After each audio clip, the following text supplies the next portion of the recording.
Bismillahirrahmanirrahim. Your Highness Nawab Muhammad Jahangir Khanji, Sahibzada Sultan Ahmed Ali Sahab, Diwan of the Junagadh State and Chairman of the Muslim Institute, Dr. Mujib Sahab, Dr. Amr Bilal Sufi Sahab, Ambassador Afrasiab Hashmi Sahab, General Shahid Hashmat Sahab, distinguished guests, excellencies, ladies and gentlemen, Assalamu alaikum and a very good morning. I'm indeed very privileged to be part of today's proceedings and grateful for having been invited to participate and to be in the company of such learned intellectuals. As I sat there thinking, what would I say? Frankly speaking, I had jotted down a few points. But then, against my better judgment, I thought it would be better to speak from the heart, because this is an occasion where we must speak very directly and very frankly to how we feel about today's deliberations in this event. At the outset, let me, of course, felicitate the Muslim Institute for organizing this event and reinvigorating the very just cause of the occupation of Junagadh state by India and reinvigorating the struggle for a meaningful resolution of this dispute. And I was particularly pleased, and this was pointed out by Sufi Saab earlier, that not only was it a routine event that are usually organized by think tanks, there's an enormous amount of intellectual research which has gone into this event. And I glanced at those abstracts of the various topics that have been researched and which will be covered later in today's deliberations. One more very reassuring thing for me was to see the attendance. I can tell you that I attend a lot of these events in Islamabad, and I haven't seen such a big gathering anywhere, which of course, on the one hand, indicates the enormous amount of hard work that the Muslim Institute volunteers and organizers have put into it. But a more important message that it throws up is that this is a topic which finds resonance with the people of Pakistan. And it finds resonance with our diplomatic friends in Islamabad, and that's why I find many of them attending this. Now that is very important. That is very, very reassuring for the future of moving to raise the issue of the occupation or the illegal occupation of Junagadh in Pakistan and internationally. If it finds resonance amongst us, I'm quite confident it will find support internationally as well. And I was particularly pleased to know that this effort has been continuing for now more than 5 years. So my felicitations for this very determined effort. Ladies and gentlemen, like Jammu and Kashmir, Junagadh dispute is also the unfinished agenda of the partition of India and Pakistan. And it has to be someday taken to a logical conclusion. It cannot be left stretched and extended as it has been over the last more than 70 years. In fact, every aspect of the dispute have stronger legal foundations than even the Jammu and Kashmir dispute. And its determined pursuit, as I said, will certainly not only bring it into international focus, but it will also reinforce our just, morally strong stand on Kashmir as well. I'm not going to speak on the legal and the historical aspects of the Junagadh dispute because you will find, I know there are more qualified specialists, historians and intellectuals who will speak on this later in the day.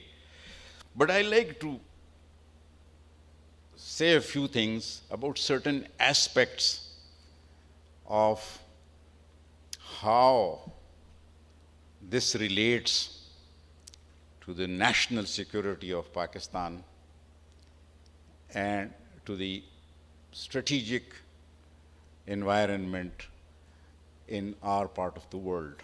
And first, I would like to leave a very sincere message. Nations which do not display their total resolve and determination to safeguard their legal and legitimate rights can never hope to be secure or respected. Please remember that.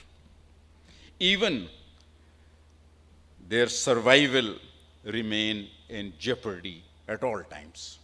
This would require the mobilization of all the elements of national power, which means our moral power, our political capabilities, our diplomatic prowess, our material and military capabilities,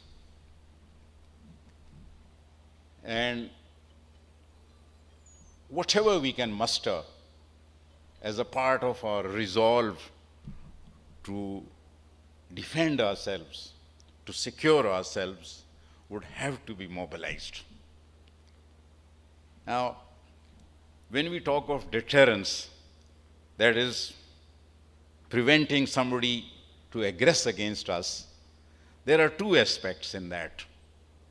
One is capability. You must have the capability to deter somebody else, to deter your enemy. But more important than capability is the will. You must have the will, which the enemy must see that this nation, this people, this state has the will to defend itself and stand for its rights, for its just causes. And events like this today reflect that will. We have to keep doing this. We have to tell the world that we are a determined people who will stand against any enemy who dares aggress against us. That is why this event is so important. And that is why the attendance in this event is so reassuring. That is something that I want you to take in. Now, the most important aspect to this is must start with understanding our enemy. Who is our enemy? What sort of an enemy do we have? And there are a large number of think tanks in Islamabad, and many of you, I understand, who are participating here are involved with these think tanks. That is very helpful. That is very reassuring. I think the more we know about our enemy, and I don't want to dwell too much on this, because we in Pakistan, over the last 75 years and before that, when we struggled for our independence, know what sort of an adversary we had. Fortunately, in recent times,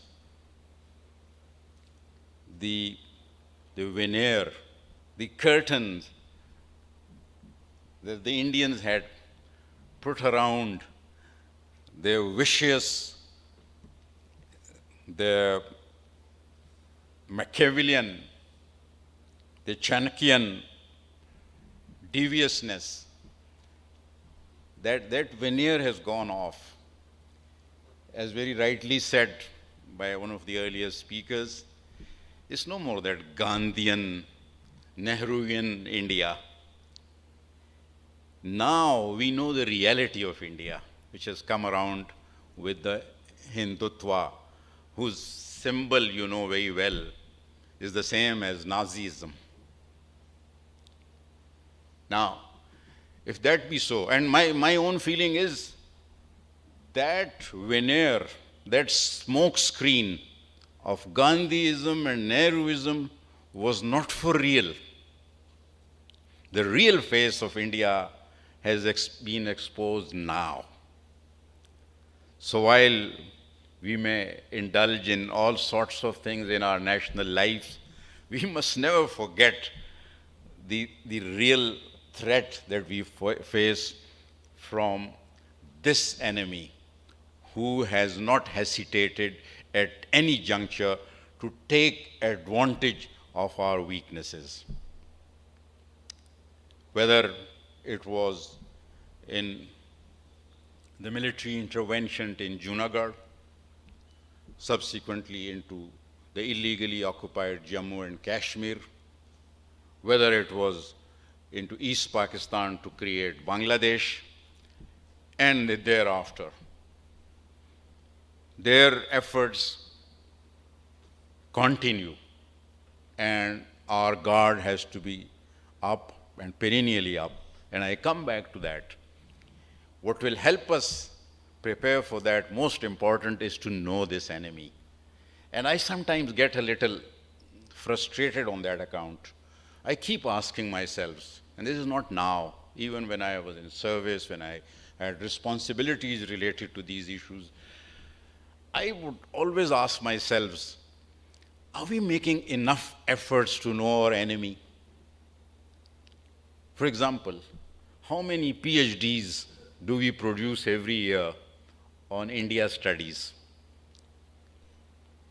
Do we have people qualified and understanding each region of India, each state of India, each aspect of the Indian life, whether it's their politics, whether it is their economics, whether it's their socio-cultural environment, whether it is the development in the Hindu faith, whether it is the diversities in the Indian state, whether it is the conflicts between a majoritarian view of the Hindutva and the minorities.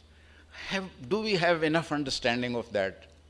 Do we have enough people in Pakistan who understand all the languages and dialects of India?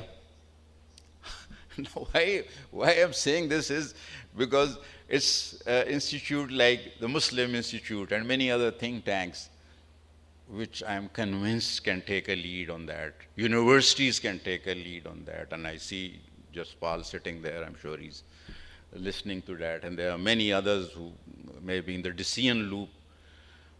Pakistan should be the center of awareness and knowledge on India for the whole world.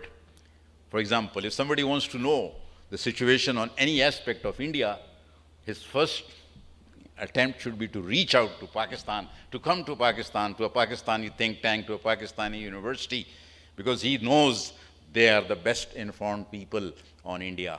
Are we up to that? This is a question which we all have to keep asking ourselves.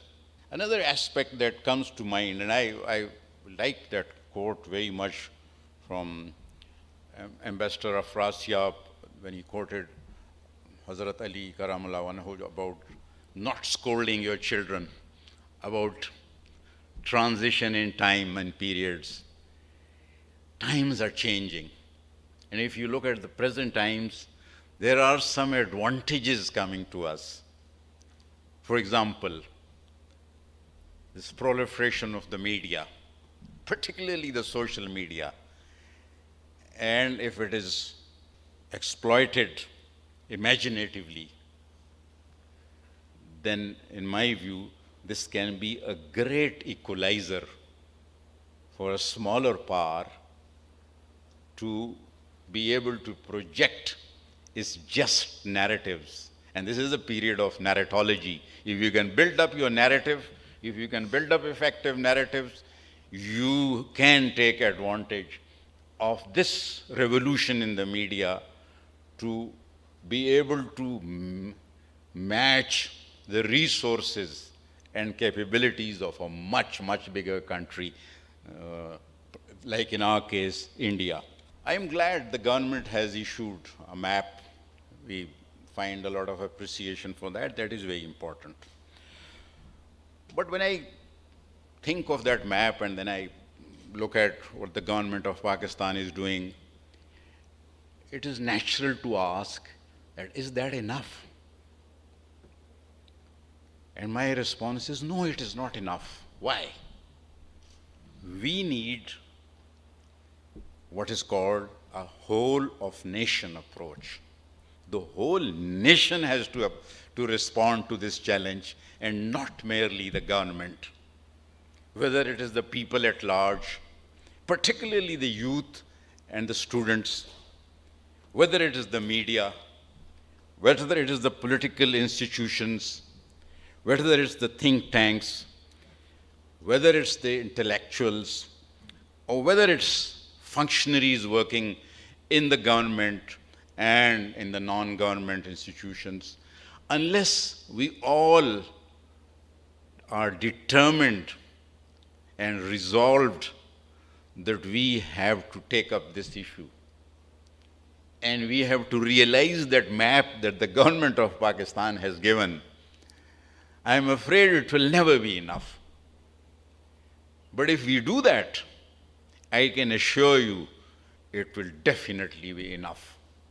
We must be convinced of that. So the aim of events like this, of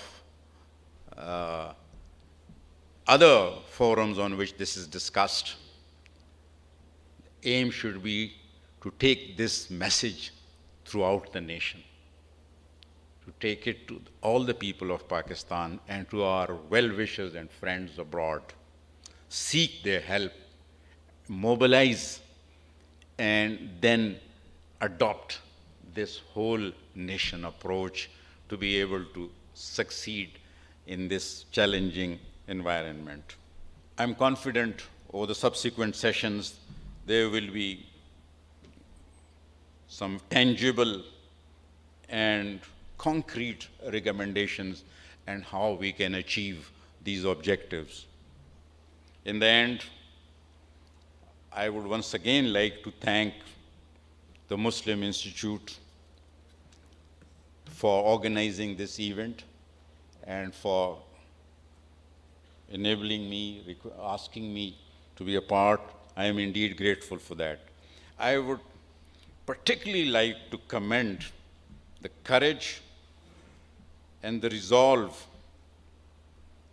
of Your Highness Nawab Sahib for your efforts to seek justice. And it is our duty as Pakistanis to support that. I'd also like to thank Sahibzada Sultan Sahib for your perseverance and commitment to this cause, so critical to the sovereign rights of Pakistan. And ladies and gentlemen, I like to thank you all because your presence, as I said, is a strong message that is Pakistanis are concerned about their national sovereignty, their rights, and are determined to seek justice for their causes. Thank you very much.